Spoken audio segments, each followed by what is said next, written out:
माझ्या मृत्यूनंतर माझा पुनर्जन्म होईल आणि तोच माझा वारस असेल. हे ऐतिहासिक शब्द आहेत 14व्या दलाई लामांचे.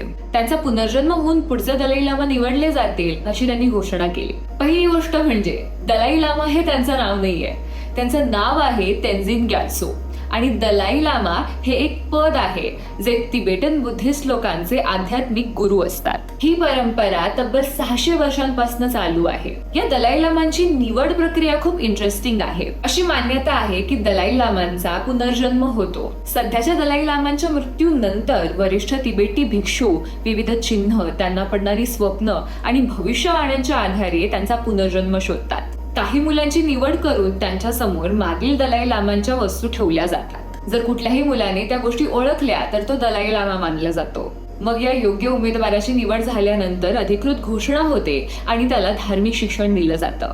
14व्या दलाई लामांना बाळ असताना निवडलं गेलं आणि 1939 मध्ये ते गुरु बनले. पण तेव्हा तिबेट चीन पासनं मुक्त होता.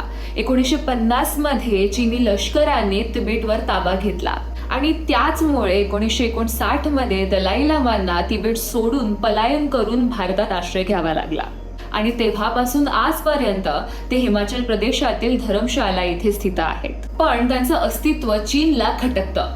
का? कारण दलाई लामा हे तिबेटी लोकांच्या स्वायत्ततेचं, त्यांच्या ओळखीचं प्रतीक आहे. तिबेटला चीन पासून स्वतंत्र करण्यासाठी अनेक वर्ष प्रयत्न सुरू आहेत आणि त्याचमुळे दलाई लामा कोण बनणार याला खूप महत्व आहे. आता 90 वर्षांच्या दलाई लामांनी म्हटलंय की माझा उत्तराधिकारी माझी संस्थाच निवडेल. पण चीनचं म्हणणं आहे की आमच्या कायद्याशिवाय असं काहीही होणार नाही.